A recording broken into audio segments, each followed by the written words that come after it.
Hello guys, bersama saya lagi dalam Alright Nopo Channel. So, kalau kita tahu dan kita nampak, lebay-lebay ini asik menunggang isu bangsa dan agama untuk tujuan politik semata-mata.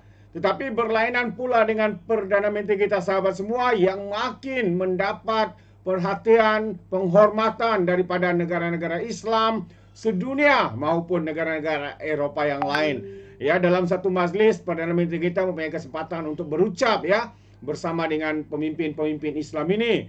Jadi saya ingin membawakan anda untuk mendengar perkongsian ya yang dianjurkan perkongsian daripada Perdana Menteri dalam Persidangan Antarabangsa Pemimpin Agama 2025 anjuran Liga Muslim Sedunia. Wow, itulah dia satu penghormatan tertinggi ya buat Perdana Menteri kita, Datuk Seri Anwar Ibrahim. Jadi, tanpa membuang masa sahabat semua, ayo kita bersama-sama untuk menonton dan melihat mendengar mesej daripada Perdana Menteri. Alhamdulillah allazi anzala ala abdihi alkitaba wa lam yaj'al lahu iwaja wa usalli wa sallim ala rasulihil karim wa ala alihi wa sahbihi ajma'in.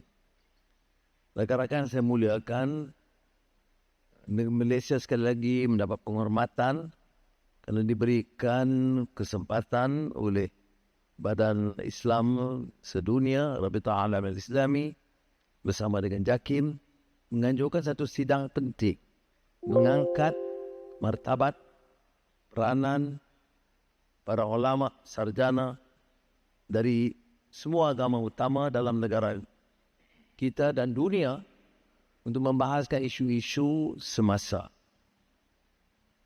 Peranan ulama dan sarjana dan pemimpin agama tidak lagi terbatas kepada soal-soal yang terkait dengan hukum-hakam negara mereka, agama mereka, tetapi juga tentang maslahatan sejagat. Pak, Excellency, ladies and gentlemen, Dr. Muhammad Naim, Minister in the Prime Minister's Department, my dear brother, Ma'ali Sheikh, Dr. Muhammad Abdul Karim Al-Isa, Amin al-Am wa Rabitah al-Islami, some very prominent leaders, Ayatollah Ali Reza Harifi, Dr. David Buckner, Swami Paramahansa, and many others, which I will fail because I will not be able to mention every name, but these are commendable, renowned leaders of their own faith.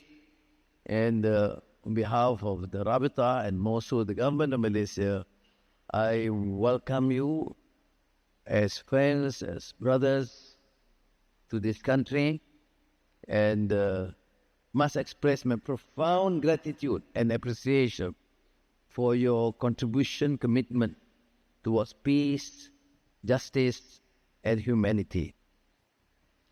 I've listened attentively to the Amin al-Am, who has expounded brilliantly the purpose, motivation of this conference.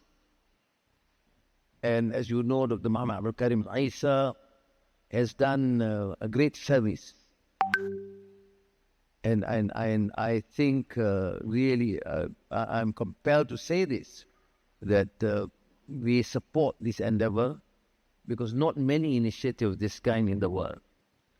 Today, in the world, there's a deficit.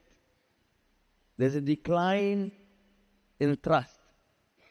There is the deficit among political leaders on what is the notion of justice, on humanity, on good values.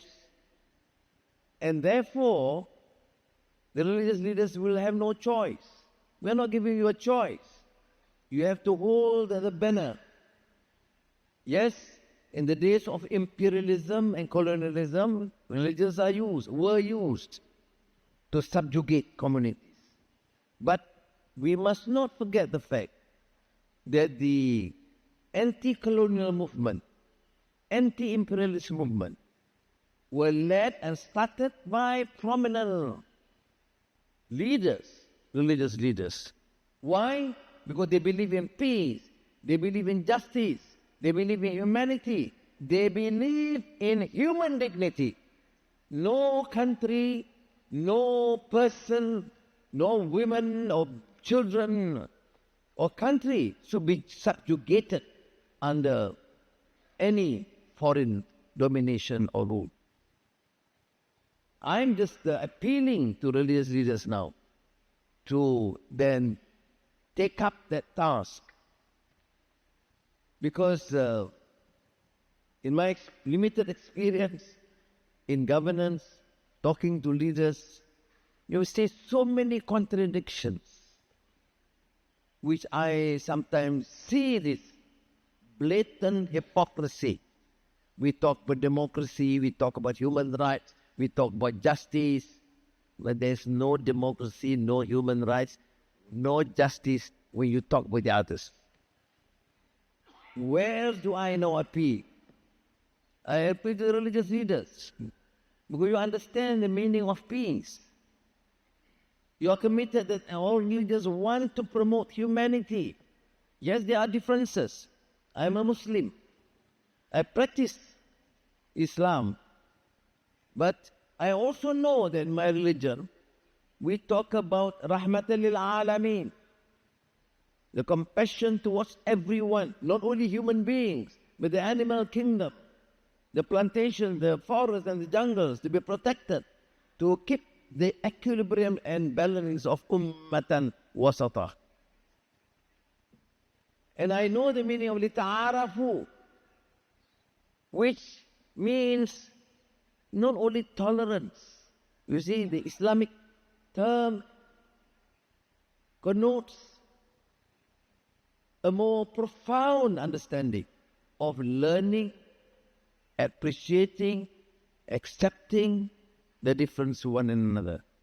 And how do you lita'arafu? Only by knowing, by learning, by appreciating, by tolerating. And you have to play that role. Sheikh Abdul Karim Al-Isa said about the role internationally, but also the role to protect the rights of minorities. And it covers all countries. And it's a challenge here in Malaysia. I'm in a country where 60% Muslims, abundant number of Christians, Hindus, Buddhists, and some enemies. Not enemies, enemies. And we have to deal. Not necessarily to satisfy or easily can satisfy everyone, but we have to engage. Every policy will have to be discussed. But more importantly, in the principle of governance, and I learned from the writings of, for example, the Maqasid Sharia of al-Syatibi in Mawafaqat, about some of the principles which include protecting life, property, honor, and dignity. And this covers, of course, every single human being, men, women, youth, and children. I need to emphasize this point, Excellencies, and brothers and sisters, and my learned scholars, and religious leaders, because I think in recent history, we are facing a more grave challenge. Sometimes we talk about differences between religions. You don't realize all religions must unite at least to create this understanding against those who reject any faith and values. All religious leaders must unite and defend what humanity is and what belief is.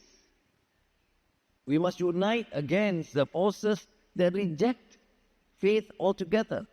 The extreme laicite, an extreme fundamentalist, not only religion, there are also fundamentalists among the secularists who cannot even listen and hear the word religion or faith. It's not just Islamophobia. If you read, for example, Samuel Huntington's thesis, Clash of Civilization, all the rest, the Confucianists, the Hindus, the Muslims, all quite irrelevant. And we have no choice but must clash. I often hear to my students and my friends, encourage them to read this one great Christian Arab scholar, Edward Said, great champion for the Palestinian cause and anti-colonial voice, when he said, it's not a clash of civilization. It is a clash of ignorance. Yes. It is a new form of jahiliyyah. No understanding what is truth, what is right, what is just, what is human. And therefore, they may hate another religion. You ask them, they know nothing about it. They may hate other societies and cultures and civilization. They have no respect for it. So I think this is a great initiative. Yeah. Thank you. And I must commend you for that. And I would only use this to appeal to religious leaders to be more assertive in their views. Of course, most of you will say, well, it's not partisan politics. Fair. But on justice, on values, on encouraging understanding and respect, that is universal. And that must be strongly promoted. Amin al-Am, my colleague, I call him Al-Ustaz Al-Adib, referred to the issue Gaza. Of course, it's painful, because what does it show? Well, politics aside, but it shows that the international community have lost its zeal, its passion for justice and humanity. For the last 50, 60 years, we've been fighting against colonization, against what is considered, as in French, is exploitation, harlot par l'homme, exploitation of man by man, sometimes by man by woman, sometimes woman by man, whatever. But it's exploitation, harlot par l'homme. I mean, I grew up in the university learning this. Anti-colonization, no colonial power should impose. I learned that there should be a humane approach to things, justice, equality. I learned about the French Revolution of liberté, égalité, fraternité. Now all these are lost. So, in Gaza, it's a classic example. I mean, every day you see babies being killed, houses and people being bombed, and there will be some voices of sympathy. Yes, we consider this. Yes, there's a solution. I mean, what on earth is happening in this world? Why is there such tolerance? So, what is our religion teaching us? Where is the voice of conscience that stems from our faith and moral values? Now, I'm not casting blame to any particular source, but certainly we have to rise up, and the religious leaders have to be more assertive in their views. So thank you again to the Rabitah al-Islami, to JAKIM, and more profoundly to all the great religious leaders who are present here today, all the way from Saudi Arabia to Iran to United States of America. You see, interesting. I can mention Iran, the United States of America, because you are assembled today, which is rare.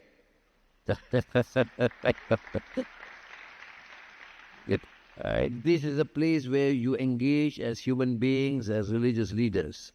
And I commend, of course, the organizers for being able to bring them together and just talk.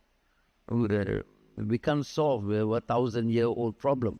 People ask, Anwar, I was in Parliament just now. I came here from the Parliament. You see, the Sunnis or Saudi, the Shia, so present.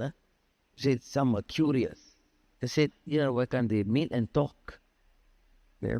I can't solve all the problems. I'm not here with such an authority to be able to solve all the problems. But at least you can see from the Sheikh al-Azhari representative to, all the leaders here, and the Hindus, some very pronounced name. I checked, my staff showed me some great, prominent religious leaders of all faith and denominations are here. This is a unique experience.